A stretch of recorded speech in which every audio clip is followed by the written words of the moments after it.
is basically a valid point to make about the whole king thing.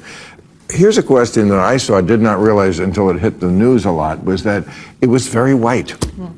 What do you make of that? That the guy in Baltimore, the paper there said, we struggled to, our photographer, to find a picture of black people in this march. I'm okay with that. I didn't go, and I feel like, well, you talk. The black Americans, they said it, and they are doing it. They said, no protest king is not their fight. They said they're tired of roaming about, complaining about stuff, and not carrying out an action that would totally emancipate and free them. Instead of complaining and roaming about and protesting, and they said they're not going to do that. But this fight is not their fight, and it seems like they're making true. They're making true their promise, and we're also warning a lot of black folks, and they are saying, guys, just stay at home. They are waiting for you to come out and protest, and at the long run, they will make it up about the black communities. And they said, in order to avoid that, stay at home. Don't do no protest, because they have done the mother of all protest, and people didn't listen to them. And they said, right now, they're not going to do any protest. And the truth is, this was actually done by the black communities, and they want everybody that cared to listen that, hey, avoid being dragged into what is going on, because they're looking for you. And of course, you'll be amazed and shocked at what happened when blacks were not seen. Cameras were positioned strategically to capture black folks. But hey, to their amazement, they didn't see black. Let's go check out this video, and I'll be right back, because this is very, very interesting. That actually they are waiting, they are looking out for black folks to come out to protest, and at the long run, they'll make it about them. But hey, they passed the test, because they didn't see black folks to cover, and they were saying, where are the black people? Let's go check out, because there's a lot to unpack in this video. Credit belongs to original creator of every content that I'll be showing in this episode, and credit are given to them. I'll be right back. Don't go nowhere. Check this out. That is basically a valid point to make about the whole king thing.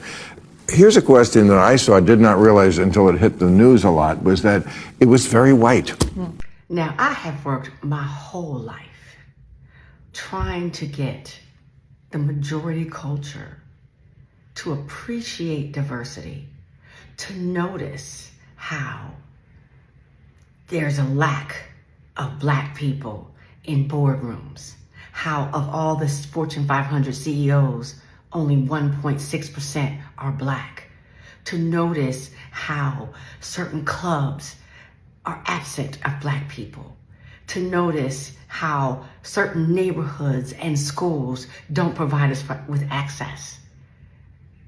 But the one time white folks want to start talking about where are the black folks and noticing our absence is when it comes to us putting our lives on the line and carrying the burden of struggle.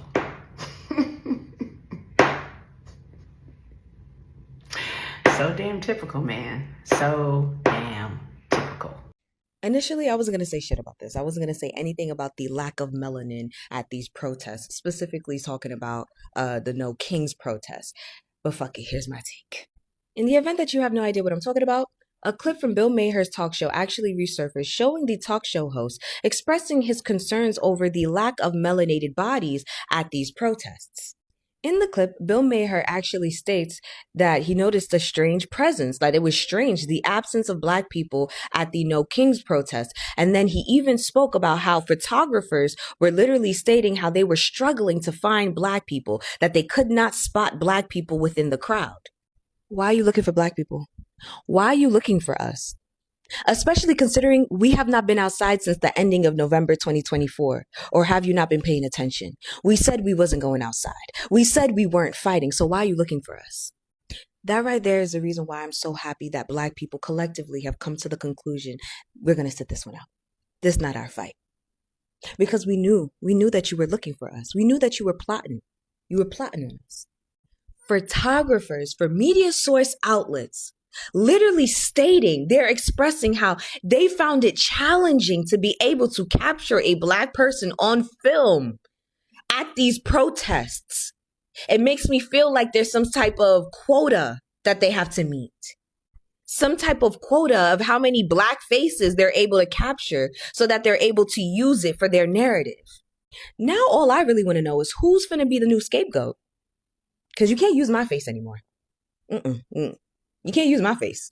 So who's the new problematic group in America? Who's the new violent group in America? Who's the new group that's always causing civil unrest in America? Who? Whose face are y'all going to use to try to make it seem like these protests for civil rights are violent? Who are you going to use to be able to spin that narrative? Whose blood will you shed? Whose life will you claim and be able to get away with it? Who? Because right now, y'all got a whole lot to fight for. Y'all got a whole lot to protest, to scream, to burn shit down for. But you don't want to fight the government. Y'all don't want to fight the government. You want to fight Black people. You don't want to fight the Republicans or the Democrats. You want to fight Black people. You don't want to fight for your rights. You don't want to fight for your lives. You want to fight Black people. Get somebody else to do it.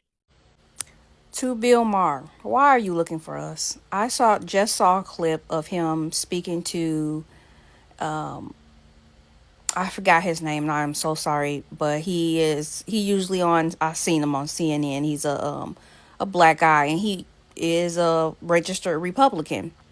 However, Bill Maher was saying to him, basically asking him once again, asking a Black person to speak for the entirety of the Black community. However, in this case, he could, because as a collective, we said one thing, and this is just what it is, that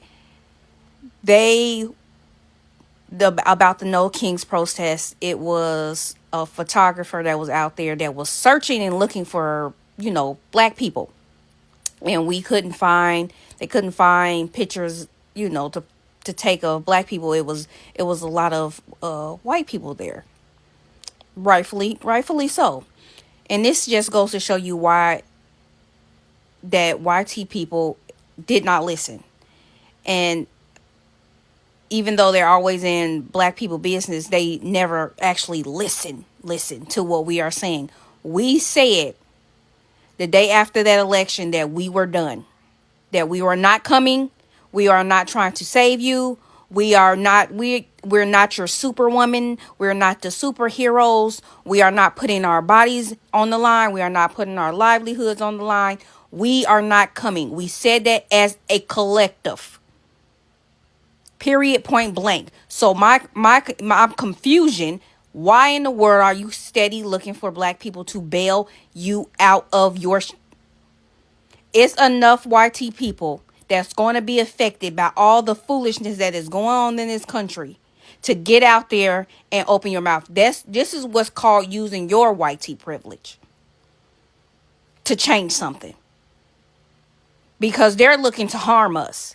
They're not looking to harm you. They're just looking to coerce you to their side.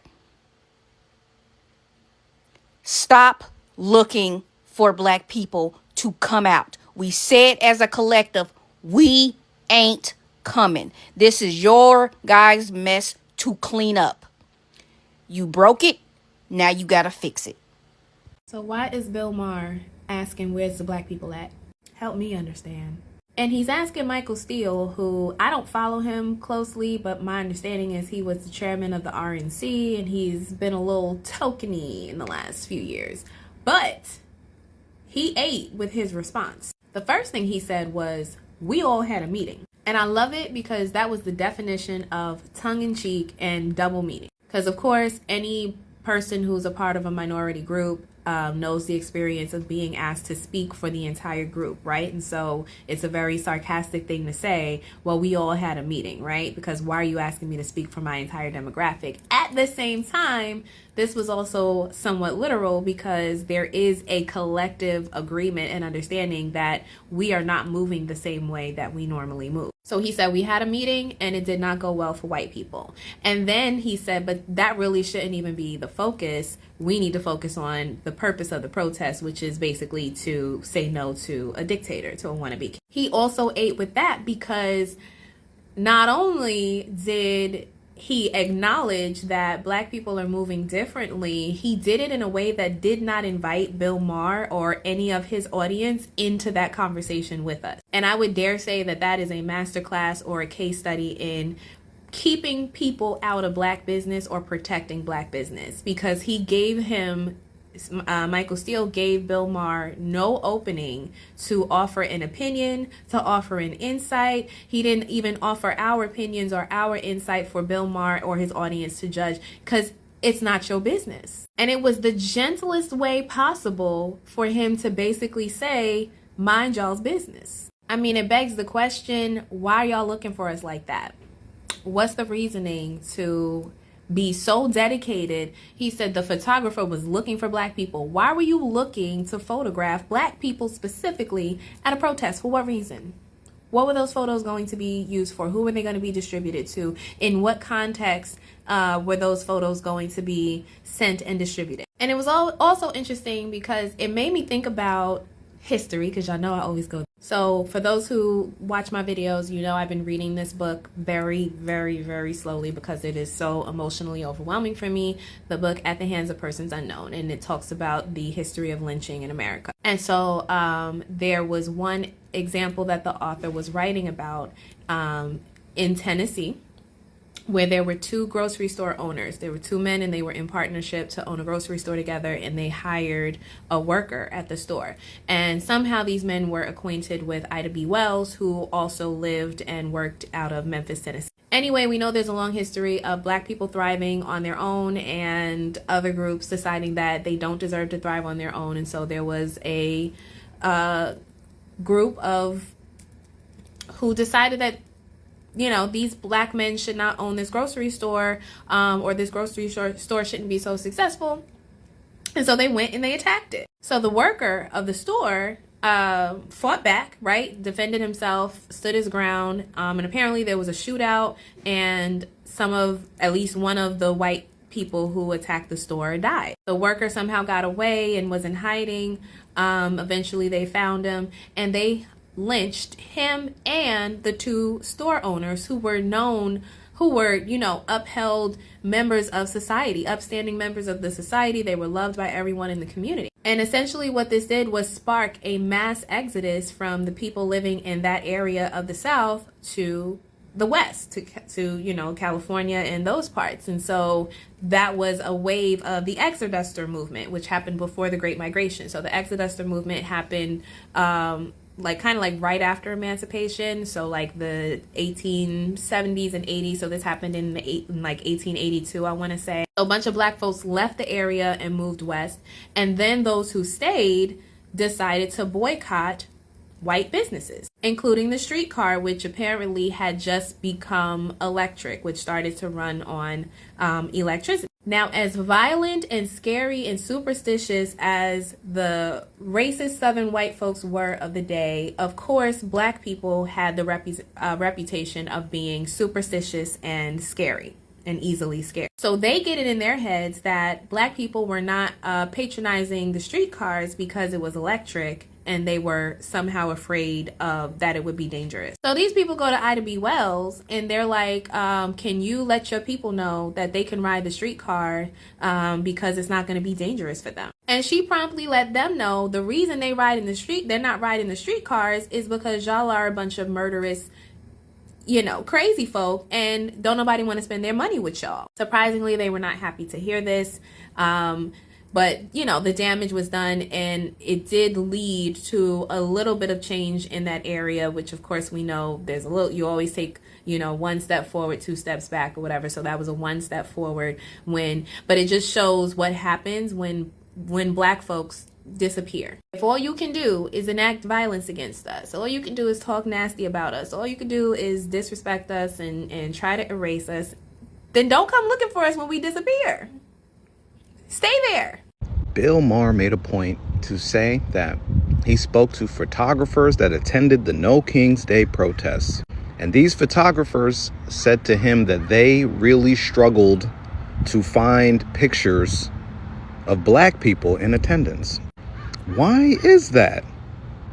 Why are photographers looking for black people to be in attendance at the No King's Day protests? Folks, we've known what this has been about. We've known what all of this has been about since Election Day. We all knew what time it was. And we knew that stepping back and allowing the rest of the country to fight this battle was the right decision. Because if you read Project 2025, if you read any piece of Project 2025, you knew they were looking to come after our community. And while so many other communities are proving to be collateral damage right now, they are also suffering at the hands of these people right now. Their goal, their end game, the last infinity stone to what they need to accomplish relies on the presence of black people. It hasn't even been a year since that election took place. And now you literally have someone like Bill Maher on his show speaking to someone like Michael Steele on HBO about the fact that can't nobody find us. Folks, if you have any knowledge of media, especially in America, especially at the highest levels of media, that means this conversation is happening in the boardrooms of some of the most powerful people on the planet. A lot of the people that probably have their hands in what's going on with this government are clearly looking for any way to get black people involved. But we haven't, and it actually confuses them. They're holding case studies on live television, trying to figure out what it's going to take to get us into this fight. Anyone who doubted that we made the right decision should be paying attention to that conversation, because I believe it highlights that we are connected to something very spiritual that they want access to. They've wanted access to it for a long time. They need it right now, and they cannot get it. Family, last week, the No Kings protest against Donald Trump, your president, went down last week, and Bill Maher made an interesting note. He said it was very white, and he asked his guest, Michael Steele, why so? Why is it? Where was the black folks? And Michael Steele said, well, we had a meeting.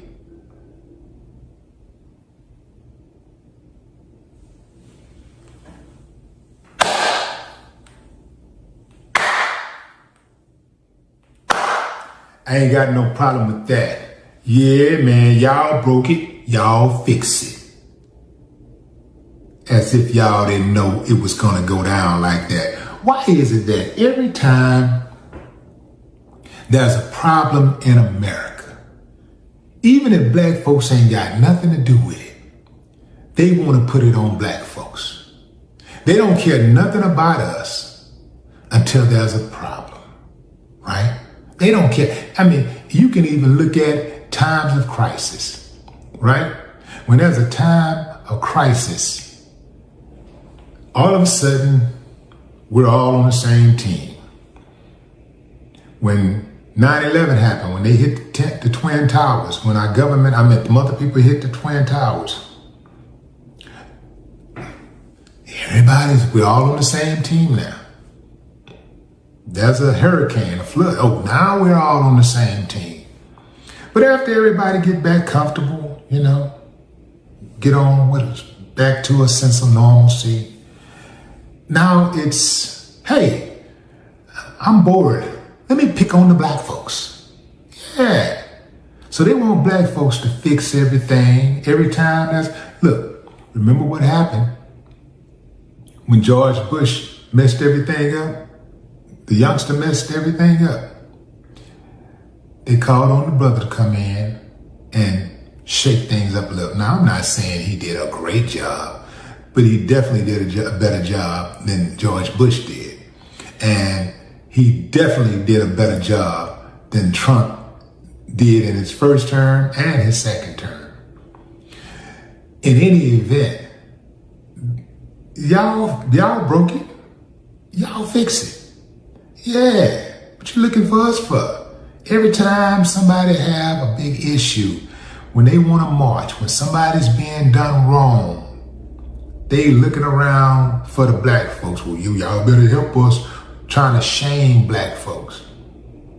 But when Amazing. Amazing.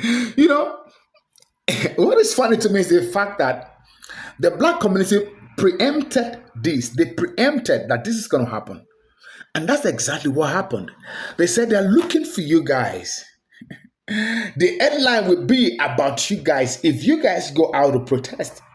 They are looking for scapegoat. They are looking for a way to turn it and make it all about the black people. And at the long run, you see the headline will change. And it says, look at the black folks. They have started again. Look at them. And of course, you see securities around them. And you see that, hey, one black person has been this, one black person has been that. And the headline will change. It will no longer be about no king protest. And this exactly is what the black community preempted. They said, black folks, sit at home. This fight is not your fight. Avoid any media controversy whereby to be said that the black have started again, this and this. You know how the headline flies. And before you know it, you see policemen, you see security people, and they start picking up black folks. And this exactly is what the black people said is going to happen. And I'm shocked, really. I'm shocked because Bill Maher was talking on the national TV that cameraman were trying to capture the black folks, but he had nothing to capture. So in other words, I'm trying to know, was it that cameramen were strategically positioned to capture black folks? I mean, this is a question I'm asking. I want to know, is it true? Were cameramen strategically positioned to capture them so that it will be said that this and these and these are the things that happen? They were captured in action, and boom, it will become the headline of the news house. But to my amazement, Bill said they couldn't find any. They couldn't find any black man.